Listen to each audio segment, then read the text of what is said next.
Good morning बच्चों, कैसे हैं आप लोग। चलिए फिर शुरू करते हैं करंट अफेयर 21 जून 2025 के।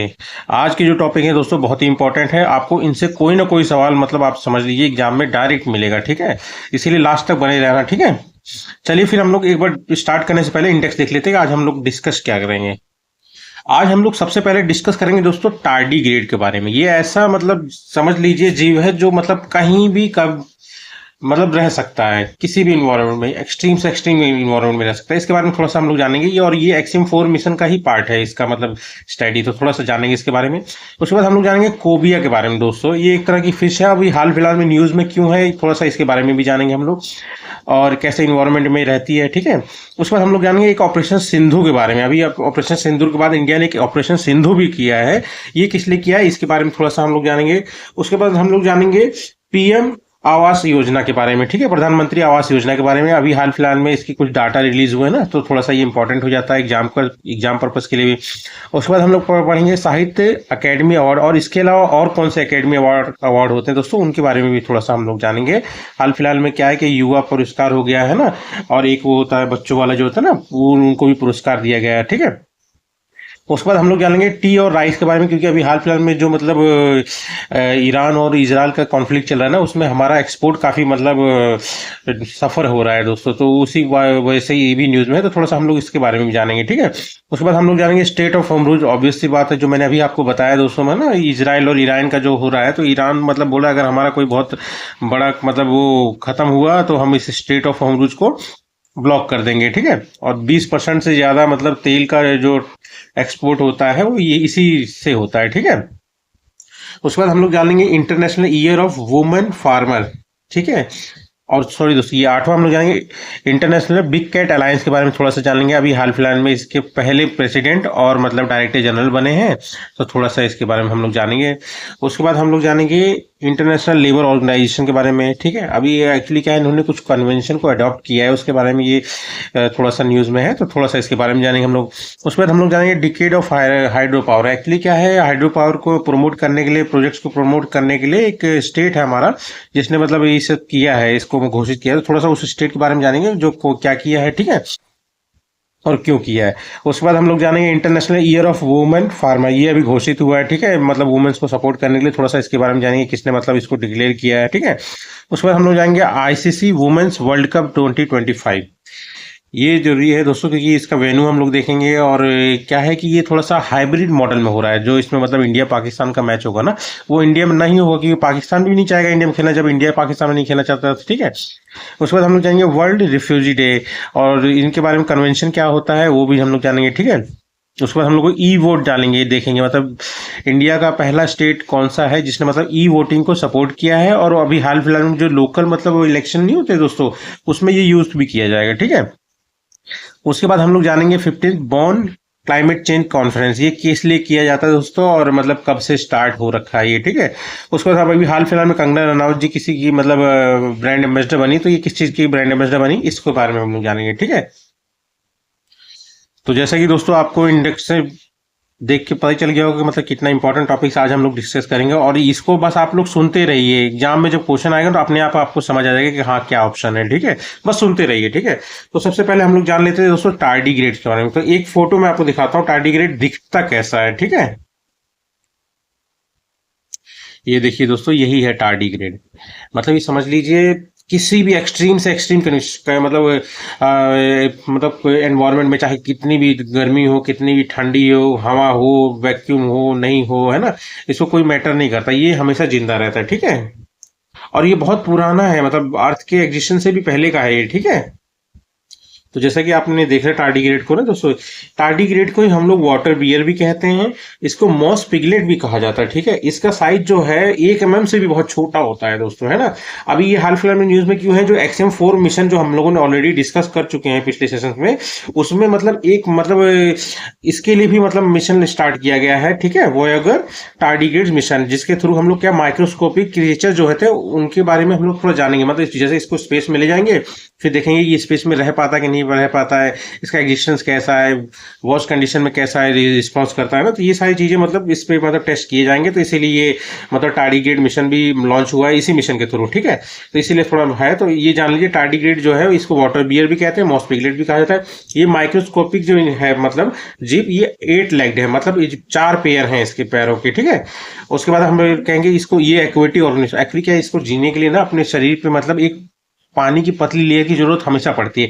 पर ऐसा नहीं कि मतलब नहीं होगा तो वो जिंदा नहीं रहेगा, अगर नहीं भी रहेगा दोस्तों सालों से लेकर डिकेड्स तक भी ये जिंदा रह सकता है, ठीक है। पर यह है कि इसको रिस्पॉन्स के लिए चाहिए होता है, ठीक है। Requires a thin layer of water around their bodies to stay hydrated, बस, ठीक है। बिलोंग्स टू ग्रुप ऑफ, ये है, यही है सबसे मेन दोस्तों। ये क्वेश्चन बन सकता है कि एक्सट्रीमोफाइल्स में कौन सा मतलब जीव आता है, तो टार्डीग्रेड दे देगा और 3 ऑप्शन और दे देगा, तो आप लोग को पता करके बताना है टार्डीग्रेड। एक्सट्रीमोफाइल्स मतलब सिंपल समझ लिए एक्सट्रीम कंडीशन में रहना, मतलब मान लीजिए अचानक से बहुत ज्यादा टेम्परेचर हो जाए, बहुत ज्यादा ठंड पड़ जाए, मतलब वैक्यूम हो जाए, हवा खत्म हो जाए, मतलब उन सारे इन्वायरमेंट में ये बहुत आराम से जी सकता है, ठीक है। और एक्चुअली क्या है, जब ये ऐसा इन्वायरमेंट होता है एक्सट्रीम का, ठीक है, तो ये एक स्टेट में आ जाता है, उस स्टेट का नाम है टून स्टेट, और उसी स्टेट को मतलब क्राइप्टोबायोटिक स्टेट भी कहा जाता है। इसमें क्या है कि मतलब जब इसके ऊपर से पूरा पानी का लेयर खत्म हो जाता है और एकदम लाइफलेस स्टेट में आ जाता है, मतलब इसको मतलब जैसे दिखता है कि मतलब लाइफलेस बॉल की तरह ये दिखने लग जाता है, पर ऐसा नहीं कि वो खत्म हो गया है, ठीक है। ये इस स्टेट में भी कम से कम नहीं तो मतलब सालों साल और मतलब डिकेड्स में भी 10 साल, 20 साल, 100 साल भी रह सकता है, ठीक है। उसके बाद आता है दोस्तों हमारा सेकंड न्यूज। सेकंड न्यूज क्या है, सेकंड न्यूज में दोस्तों एक फिश काफी फेम अभी मतलब मतलब न्यूज में है, उस फिश का नाम है कोबिया फिश, ठीक है। एक बार मैं दिखा देता हूँ आपको कोबिया फिश कैसे दिखती है। ये देखिए दोस्तों, ये है कोबिया फिश, देख रहे हैं, ये थोड़ा सा ध्यान रखिएगा, ऊपर में जो ब्राउनिश ब्राउनिश है ना, नीचे में व्हाइट व्हाइट है, और काफी प्रीमियम फिश है ये दोस्तों। और ये वाली फोटो देखो, ये वाला है ना। तो देखा आपने दोस्तों कोई फिश अभी हाल फिलहाल में न्यूज में क्यों है, क्योंकि मतलब रामेश्वरम जो तमिलनाडु में है, वहां पे इसकी फिशिंग स्टार्ट हो गई है। एक्चुअली क्या है ना, कुछ समय के लिए मतलब वहां पे रोक दिया गया था ताकि मतलब मछलियों की आबादी मतलब फिर से बढ़ सके, मतलब जैसे साल भर का बैन लग जाता है कि अभी यहाँ पे फिशिंग करना नहीं है। अभी हाल फिलहाल में वो बैन हटा है, ईयरली बैन हटा है, तो मतलब फिशिंग स्टार्ट हो रही है, तो कोबिया फिश फाइंड किया गया। तो कोबिया फिश के बारे में थोड़ा सा जान लीजिए। एक्चुअली क्या क्वेश्चन कैसे बनते हैं दोस्तों, आपको फिश नाम नहीं देगा, वो कोबिया लिख जाएगा। कोबिया क्या है, ठीक है, 4 ऑप्शन दे देगा, ठीक है। तो आपको बताना है कि कोबिया एक फिश की प्रजाति है, ठीक है। अब इसकी मतलब जो लेंथ होती है लगभग लगभग 2 मीटर तक हो जाते हैं बड़े, और ये 50 केजी तक वजन होता है इसका, ठीक है। फिश की स्पीसीज है। और एक बात जान लीजिए, ये फ्रेश वाटर की फिश नहीं है, ये मतलब आप जान लीजिए सैलिन वाटर, ब्रैकिश वाटर होता है ना, उससे भी मिलती है, ठीक है। और ये वार्म वाटर फिश है, ठीक है। और ये इसका कलर तो आपने देखा ही, डार्क ब्राउन होता ही है ना। और इसको दोस्तों एक और चीज ध्यान रखिए, इसको अलग अलग नाम से भी जाना जाता है, जैसे ब्लैक किंग फिश हो गया है ना, ब्लैक सालमन हो गया, क्रैब ईटर भी बोलते हैं, इसे लेमन फिश भी बोलते हैं। ये अलग अलग नाम दे देगा, क्वेश्चन पूछ सकता है, इवन यूपीएससी में भी पूछता है, ठीक है। और ये काफी फास्ट ग्रोइंग फिश है, मतलब ये कुछ ही महीने में मतलब कि बहुत ज्यादा अपना वजन बढ़ा लेती है, ठीक है। और ये अभी एक्चुअली क्या है दोस्तों, इंडिया में ये नेटिव नहीं है। नेटिव मतलब क्या होता है, जहां पे ये लोकली पाई जाती है, जहां पे मतलब ये एग्जिस्ट करती है, ठीक है। और मतलब कहीं से उठा के आप ले आओगे तो वो नेटिव नहीं हुआ, तो मतलब ये नेटिव नहीं है इंडिया की, not in native to India, बस ये केरला और तमिलनाडु के कोस्ट पे मिलती है, ठीक है। और हमेशा ब्रैकिश वाटर में मिलती है। और हैबिटेट इसका क्या है, पेलाजिक फिश है। पेलाजिक फिश मतलब क्या हुआ दोस्तों ना, मतलब मतलब शोर, मतलब जो मतलब आप जब जान लीजिए कोई तालाब है या फिर लेक है या फिर मतलब समुंदर है, कुछ भी हो, उसका जो बॉटम वाला हिस्सा हो गया ना, वहां पे नहीं रहती हैं जो भी मछलियां, मतलब बॉटम पे नहीं रहती हैं, और मतलब थोड़ा सा मतलब किनारे के आसपास रहती हैं, ठीक है, ऊपर में, तो उनको पेलाजिक फिश कहते हैं। मतलब those reside in pelagic zone. Pelagic zone क्या होता है, वो मतलब not close to the bottom और द शोर, किनारे के पास नहीं और बॉटम के पास नहीं, मतलब थोड़ा सा बीच में, ठीक है। और जो नीचे में होते हैं, जो मतलब लोअर पॉइंट में होते हैं, तो उनको डिमर्सल फिश कहा जाता है, मतलब ग्राउंड फिश कहा जाता है, क्योंकि ये बॉटम पे मिलती है लेक्स और ओशन के, ठीक है। उसके बाद आता है हम लोग का थर्ड करंट अफेयर दोस्तों। थर्ड करंट अफेयर क्या है दोस्तों, ऑपरेशन सिंदूर। अब जैसे आप लोग कंफ्यूज मत करिएगा इसको ऑपरेशन सिंदूर से, ठीक है। Operation Sindoor is different and operation Sindoor is very very different, ठीक है। ये किसने लॉन्च किया है, लॉन्च किया इंडिया ने। किस लिए दोस्तों, जैसे कि अभी ईरान और इजराइल में कॉन्फ्लिक्ट चल रहा है ना, बहुत तगड़ा वाला कॉन्फ्लिक्ट चल रहा है, इसी में मतलब जो हमारे वहाँ पे इंडियन सिटीजन्स हैं और मोस्टली जो स्टूडेंट्स हैं, उनको मतलब लाया गया है। अब लाया कैसे गया है, तो मतलब इनको पहले आर्मीनिया भेजा गया है, आर्मीनिया से दोस्तों वहां से इनको मतलब लाया गया है, इवैक्यूएट किया गया है, ठीक है। जैसे कि दोस्तों आप लोग मैप में देख रहे हैं, मैप में आप ये देखिए, ये इजराइल है, ये छोटा सा जो है ना, ये इजराइल है और ये ईरान है, इसी में कॉन्फ्लिक्ट चल रहा है। तो ये जो इंडियन सिटीजन जो बच्चे हैं करीब 110 के करीब करीब, इनको पहले आर्मीनिया में लाया गया। आर्मीनिया और अजरबैजान में भी बहुत बड़ा संघर्ष चलता है, पर आर्मीनिया के साथ हमारे संबंध अच्छे हैं। तो आर्मीनिया में लाने के बाद इनको फिर लाया गया है मतलब इंडिया में, ठीक है। बस इतना ध्यान रखिए, आर्मीनिया इधर है, जस्ट बगल में इसके अजरबैजान है, और नीचे में मतलब ईरान है, ठीक है। तो दोस्तों देख लिया आप लोगों ने, तो मतलब ये करीब 110 स्टूडेंट हैं, जिनमें से 90 मतलब जम्मू कश्मीर के हैं। ये इंपॉर्टेंट नहीं है, ऐसे जान लीजिए, यूपी कश्मीर के थोड़े से बस, ठीक है। उसके बाद आ जाता है दोस्तों, अभी हाल फिलहाल में न्यूज़ में क्या है दोस्तों ना, कि जैसे कि मतलब एक मतलब योजना चलती है, प्रधानमंत्री आवास योजना, ठीक है। इसमें क्या हुआ कि इसमें अभी क्या है कि सेंटर ने अलाउ कर दिया है, मतलब ग्रीन लाइट दे दिया है 2.3 लाख हाउसेस को बनाने के लिए। किस स्कीम के अंडर में? प्रधानमंत्री आवास योजना के अंडर में 2.35 लाख हाउसेस को और बनाया जाएगा, ठीक है।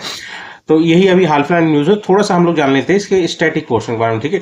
प्रधानमंत्री आवास योजना दोस्तों, इसका मेन गोल यह है कि सभी को 2022 तक सभी के पास अपना घर हो, पक्का मकान, वही उसी को लेके इस स्कीम को स्टार्ट किया गया था, ठीक है। पर ये है कि 2022 तो खत्म हो गई, तो मतलब सबको मिला नहीं, तो इस स्कीम को आगे एक्सटेंड कर दिया गया, ठीक है। अब देखिए, इसके दो पार्ट हैं, एक तो मतलब गांव के लिए अलग है, मतलब ग्रामीण रीजन के लिए, और उसके बाद सिटी एरिया के लिए अलग है। तो जो ग्रामीण के लिए है ये योजना, उसको बोलते हैं प्रधानमंत्री आवास योजना ग्रामीण, जी, ठीक है, फॉर रूरल एरिया। और प्रधानमंत्री आवास योजना अर्बन, ये किसके लिए है दोस्तों? अर्बन एरियाज के लिए, ठीक है। तो सबसे पहले हम लोग डिस्कस कर लेते हैं प्रधानमंत्री आवास योजना, ठीक है। इसको स्टार्ट कर दिया गया था 2016 में, ठीक है।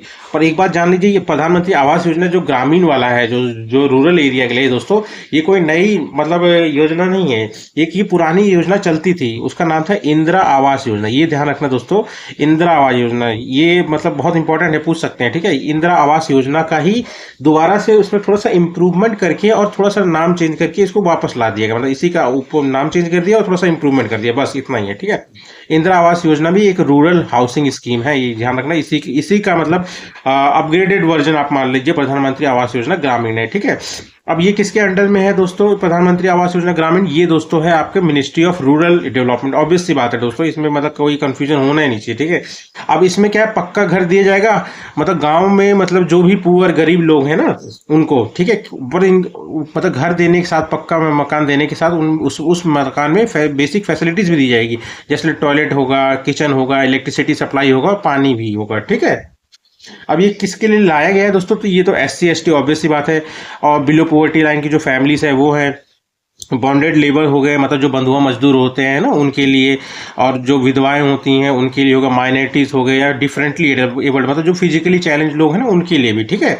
अब इसमें एक बात जान लीजिए दोस्तों, ये पूरा का पूरा ग्रांट है, आपको मतलब कुछ देना नहीं होगा, जो भी एलिजिबल होगा उसको पूरा घर बना के दीजिएगा, उसको वापस कुछ देना नहीं है, मतलब फुल्ली ग्रांट है, मतलब लौटाने की जरूरत नहीं है। और इसका फंडिंग पैटर्न क्या है दोस्तों पता है? जैसे अगर प्लेन एरिया में बन रहा है पक्का मकान, मतलब इन सब के लिए, तो 60-40 हो जाएगा, ठीक है। अब एक होता है दोस्तों सेंट्रली स्पॉन्सर्ड, एक होता है सेंट्रली सेक्टर मतलब स्कीम। जो स्पॉन्सर्ड वाला होता है उसमें स्टेट और सेंटर दोनों मिलके करते हैं, और जो सेक्टर होता है ना, सेंट्रली सेक्टर्ड स्कीम जो होती है, उसमें पूरा पूरा सेंटर का होता है। तो अब देखिए, प्लेन एरिया में अगर ये पक्का मकान बनेगा PM प्रधानमंत्री आवास योजना के थ्रू, तो इसमें जो कंट्रीब्यूशन होगा 60% सेंटर होगा, 40% स्टेट का होगा। हिली नॉर्थ ईस्ट एरिया में या जम्मू कश्मीर बनेगा तो यही कंट्रीब्यूशन 90:10 होगा, मतलब 90% जो होगा सेंटर देगा, 10% स्टेट देगा। और अगर यही चीज ध्यान रखना दोस्तों, ये इंपॉर्टेंट हो जाता है आपका, अगर यूटीज में मतलब प्रधानमंत्री आवास योजना के थ्रू कोई घर बन रहा है पक्का मतलब ग्रामीण में, तो सेंटर का जो कंट्रीब्यूशन होगा वो 100% होगा, ठीक है। अब इसका सेकंड पार्ट क्या आ जाता है दोस्तों, सेकंड पार्ट में आ जाता है प्रधानमंत्री आवास योजना अर्बन वाला, मतलब जो सिटी एरिया में जो स्लम में रह रहे हैं, या फिर जिनके पास अपना पक्का मकान नहीं है, और उसके बाद मान लीजिए जैसे कि मान लो कोई बहुत ही बैकवर्ड है, मतलब फाइनेंशियली बहुत ज़्यादा लो है उनका, फाइनेंशियली ठीक है, इकोनॉमिकली बहुत वीक है, उनके लिए है, ठीक है। सॉरी दोस्तों, प्रधानमंत्री आवास योजना अर्बन में क्या है, for peoples living in slums और डोंट हैव प्रॉपर होम, ठीक।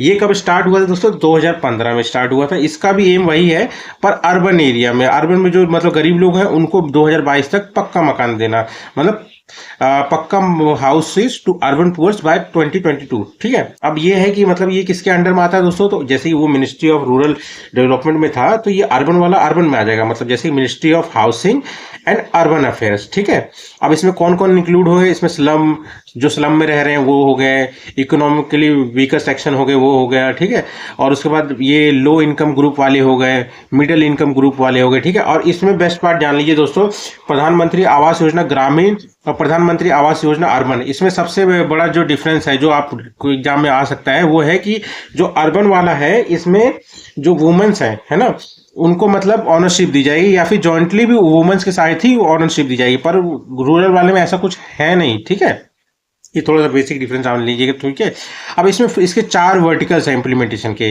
पहले क्या, इंस्टीट्यूट स्लम रीडेवलपमेंट। ठीक है, इसमें क्या है कि लैंड को ऐसे रिसोर्स लिया जाएगा और प्राइवेट सेक्टर जो होंगे उसको बना के देंगी। उसके बाद एक है credit linked. Credit linked subsidy scheme क्या है, मतलब अगर आप घर बनाओगे तो कुछ इंटरेस्ट में छूट मिलेगी। ठीक है, उसके बाद ये तीसरा आ जाता है आपका अफोर्डेबल हाउसिंग इन पार्टनरशिप। ठीक है, इसमें क्या है 1.5 लाख रुपए सेंटर के द्वारा असिस्टेंस दिया जाएगा। ठीक है, जितने भी ईडब्ल्यूएस हाउस होंगे। ठीक है, उसके बाद बच्चों फोर्थ क्या होगा, बेनिफिशियरी लेड कंस्ट्रक्शन। बेनिफिशियरी मतलब आप कहोगे मतलब एक असिस्टेंस दिया जाएगा 1.5 लाख रुपए तक का। ठीक है, जो भी इंडिविजुअल कंस्ट्रक्शन किया जाएगा इकोनॉमिकली वीकर सेक्शन वाली फैमिलीज के द्वारा। ठीक है, अब उसके बाद आता है फिफ्थ न्यूज। फिफ्थ न्यूज क्या है दोस्तों, युवा एंड बाल पुरस्कार।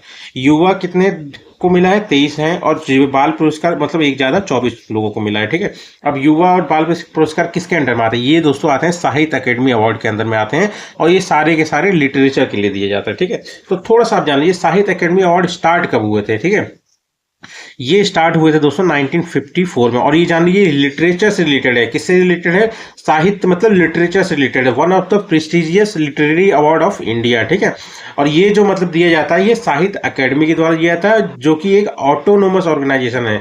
ठीक है, और स्टैट्यूटरी बॉडी भी है। ठीक है, कोई कॉन्स्टिट्यूशनल बॉडी नहीं है। ठीक है, अब ये किसके अंडर में आती है दोस्तों, ये आती है मिनिस्ट्री ऑफ कल्चर के अंडर में आती है। ठीक है, और इंडिया का सेकंड हाईएस्ट लिटरेरी अवार्ड है, ऑनर है किसके बाद, ज्ञानपीठ अवार्ड, मतलब ज्ञानपीठ जी है ना, ये वाला जो अवार्ड है, इसके बाद अगर किसी का नंबर आता है तो वो आपका है साहित्य अकेडमी अवार्ड्स का। ठीक है, अब इसकी एलिजिबिलिटी क्या है, सबसे पहले एलिजिबिलिटी तो इंडियन सिटीजन्स को ही मिलता है, और जो काम है आपने किया है वो काम चाहे पोएम हो, चाहे शॉर्ट स्टोरी हो, चाहे कोई कहानी हो, चाहे नॉवल हो, वो सारा का सारा चीज क्या होना चाहिए, वो ओरिजिनल होना चाहिए, असली होना चाहिए, मतलब ऐसा नहीं कहीं से आपने चीटिंग करके बना दिया। ठीक है, अब ये साहित्य अकेडमी अवार्ड कितने लैंग्वेज में दिया जाता है दोस्तों, आप जान लीजिए 24 लैंग्वेज में दिया था, 22 तो जो अपने 8 शेड्यूल में मेंशन है वो, प्लस इंग्लिश और प्लस राजस्थानी, ये होगी 24 लैंग्वेज जिसमें साहित्य अकेडमी अवार्ड्स दिया जाता है। ठीक है, अब इसके अलावा मतलब यही साहित्य अकेडमी अवार्ड में इन दोनों की बात मैं कर रहा हूँ, इन दोनों को भी इंक्लूड किया गया है। ठीक है,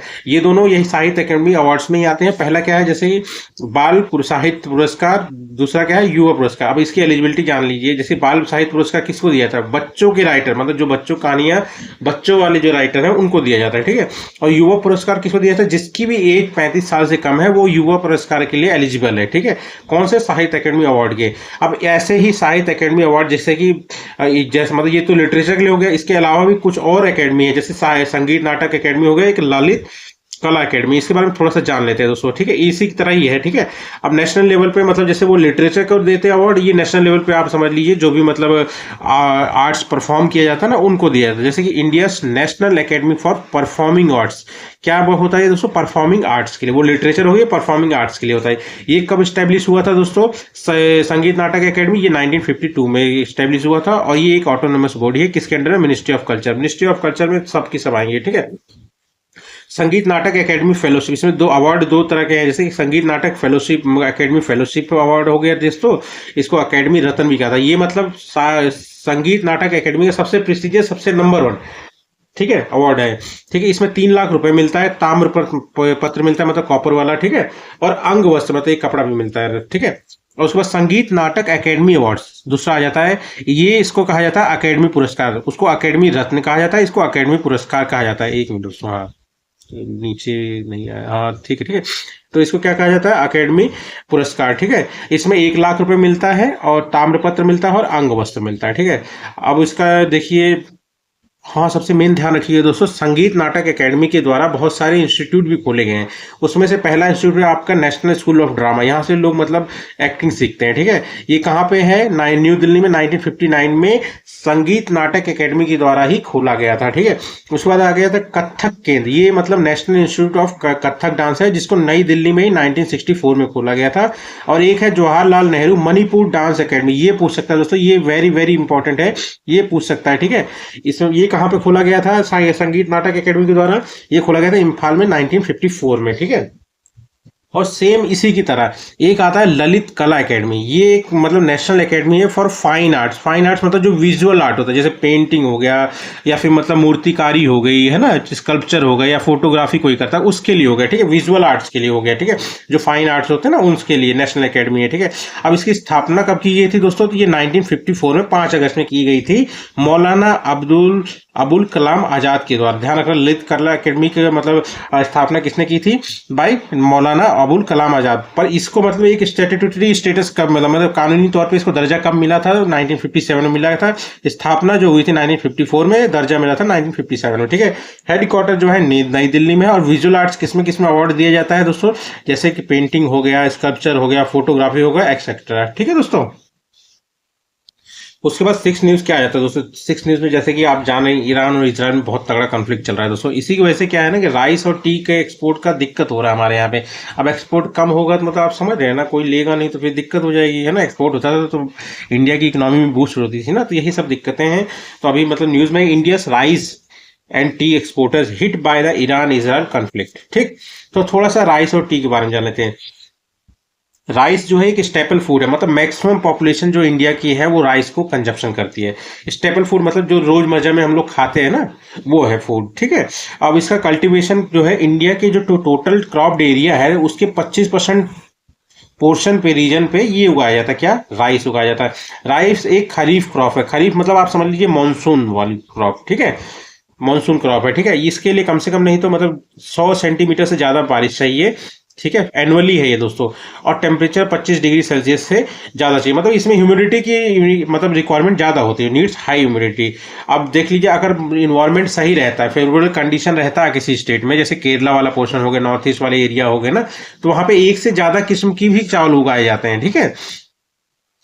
अब जैसे कि with favourable climate farmers grow multiple rice crops annually, ठीक है। जैसे साउदर्न स्टेट हो गए और वेस्ट बंगाल में 3 तरह की राइस उगाई जाता है दोस्तों। जैसे एक ऑस हो गया, ठीक है। अब मतलब ये गर्मी में मतलब उगाया जाता है, मतलब मानसून से पहले का है, ठीक है। एक अमन हो गया, ये मेन क्रॉप है जो मानसून में उगाया जाता है, अमन, ठीक है। और एक बोरो हो गया जो कि ठंडी में उगाया जाता है, मतलब विंटर क्रॉप, रवि सीजन। वो है चावल ही, पर इसको उगाया जाता है रवि वाले सीजन में, ठीक है। अब स्टेट वाइज आप देख लीजिए किसका मतलब सबसे ज्यादा प्रोडक्शन कौन करता है राइस का, तो सबसे पहले करता है राइस। 3 किस्म की, तीनों सीजन में उगा रहा है तो उसी का ज्यादा होगा। उसके बाद यूपी आ जाता है, उत्तर प्रदेश, उसके बाद आता है पंजाब, ठीक है। और ग्लोबली अगर देखेंगे तो इंडिया जो प्रोडक्शन करता है वो सेकंड रैंक पे है, चाइना के बाद, चाइना नंबर 1 पे, ठीक है। फिर हम लोग देख लेते हैं टी के बारे में, चाय के बारे में जान लेते हैं दोस्तों। चाय क्या है कि अभी हाल फिलहाल में न्यूज में ये है, रिपोर्ट भी आई थी कि जो श्रीलंका जो सेकंड रैंक पे था चाय के कंजर मतलब प्रोडक्शन में, वो अब इंडिया ने उसको मतलब एक्सपोर्टर में, तो इंडिया ने उसको पीछे कर दिया है। India surpass Sri Lanka, become second largest tea exporter. दुनिया का दूसरा सबसे बड़ा टी का एक्सपोर्टर कौन है? हमारा प्यारा भारत महान, ठीक है। ऑरिजिन कहाँ से है टी का? ऑरिजिन आप इसका चाइना मान लीजिए, नॉर्थ ईस्ट इंडिया मान लीजिए, और आप मान लीजिए नॉर्थ म्यांमार। इसका मतलब है कि मतलब ये ओरिजिन माना जाता है, ठीक है। अब फर्स्ट कौन है? केन्या पहला नंबर पे एक्सपोर्टर में, ठीक है। अब इसके लिए दोस्तों एक मतलब डे भी मनाया जाता है चाय के लिए, United nation international T day. कब मनाया जाता है? 21 मई को। कब मनाया जाता है दोस्तों? 21 मई को। कब मनाया जाता है? 21 मई को, ठीक है। इसके लिए जो टेम्परेचर है वो 20 से 30 डिग्री सेल्सियस है, और जो बारिश की रिक्वायरमेंट है 150 से लेकर 300 सेंटीमीटर पर ईयर इसकी रिक्वायरमेंट होती है। और ध्यान रखना दोस्तों, इसकी जो सॉइल है वो मतलब स्लाइटली एसिडिक होना चाहिए, पोरस होना चाहिए, और कैल्शियम फ्री होना चाहिए, ठीक है।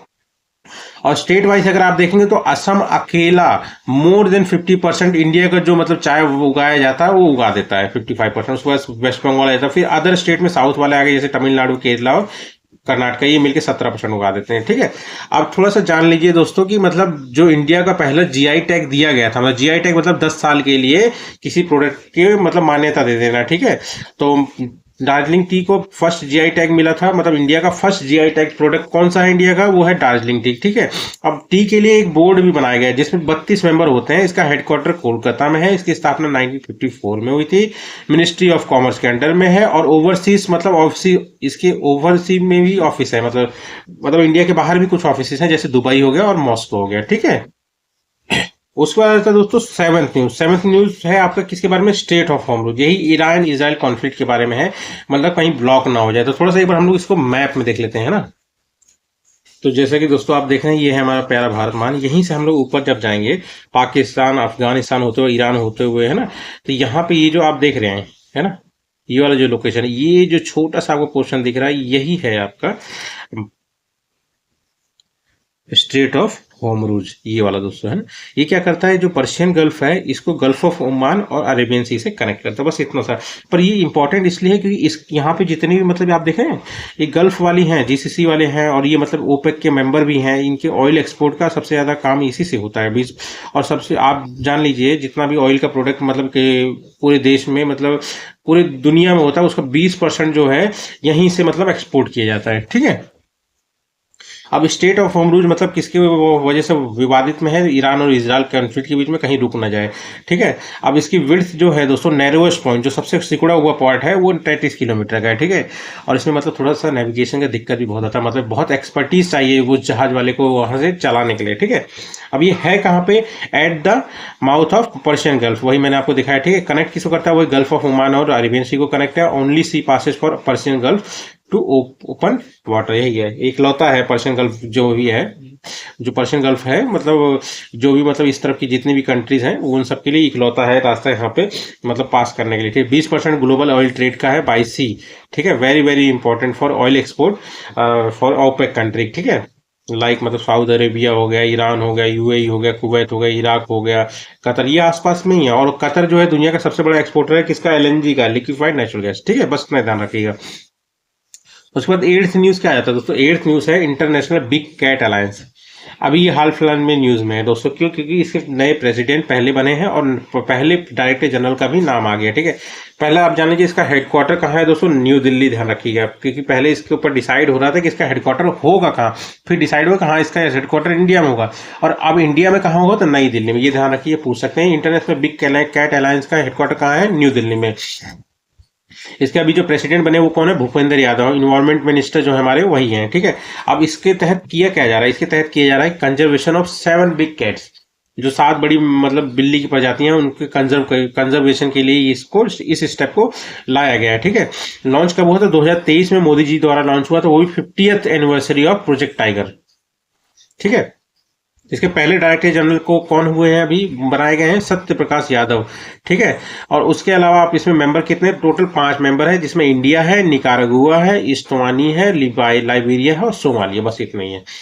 ठीक है दोस्तों, उसके बाद आते हैं हम लोग नाइन्थ न्यूज में और ninth current affair. Ninth current affair क्या है दोस्तों, इंटरनेशनल लेबर ऑर्गेनाइजेशन। ये अभी हाल फिलहाल में न्यूज में इसलिए है, क्यों, क्योंकि इसने एक कन्वेंशन को अडॉप्ट किया है। ठीक है, वो कन्वेंशन क्या है, convention on the protection from biological hazards in work environment. Work environment मतलब जिस भी इन्वायरमेंट में काम कर रहे हैं, चाहे ऑफिस हो, चाहे मतलब फैक्ट्री हो, चाहे कुछ भी हो, है ना, तो जो लेबर से रिलेटेड काम है, अनस्किल्ड या स्किल्ड जो भी हो, चाहे ऑफिशियल हो, चाहे जो भी हो काम कर रहे हो, ठीक है, उनको ऐसे इन्वायरमेंट से बचाना जहाँ पे बायोलॉजिकल हजार्ड, बोला बायोलॉजिकल हजार्ड मतलब जैसे फंगस हो गया, बैक्टीरिया हो गया, या कोई केमिकल हो गया। ठीक है, उन चीजों से उनके शरीर को कुछ नुकसान ना हो, उस चीज से बचाने के लिए इस कन्वेंशन को लाया गया, convention on the protection for from biological hazards in working environment. ठीक है, अब इंटरनेशनल लेबर ऑर्गेनाइजेशन क्या है दोस्तों, ये एक यूएन की एजेंसी है, मतलब एजेंसी ऑफ यूएन। ठीक है, यूनाइटेड नेशन। ठीक है, और उसके बाद जान लीजिए इसका स्थापना हुआ था 1919 में। इसका हेडक्वार्टर जिनेवा में है, स्विट्जरलैंड। इसके डायरेक्टर जनरल अभी हाल फिलहाल में गिलबर्ट होंगोबो है, और इसको नोबेल पीस प्राइज मिला था 1969 में। कब मिला था, 1969 में। ठीक है, और ये जो कन्वेंशन अभी अडॉप्ट हुआ, इसको अडॉप्ट किस में कब किया गया है, इसको अडॉप्ट किया गया 113वां जो मतलब इंटरनेशनल लेबर कॉन्फ्रेंस हुआ है ना, जो कि जेनेवा स्विट्जरलैंड में हुआ है, उसके दौरान इसको अडॉप्ट किया गया। ठीक है, इसके बाद आता है दोस्तों अगला न्यूज है डिकेड ऑफ हाइड्रो पावर, ये एक्चुअली क्या है ना, प्रमोशन के लिए किया है, ताकि हाइड्रो प्रोजेक्ट पावर प्रोजेक्ट जितने हैं अपनी कैपेसिटी बढ़ाने के लिए, उन प्रोजेक्ट्स को प्रमोट करने के लिए इस चीज़ को किया गया है।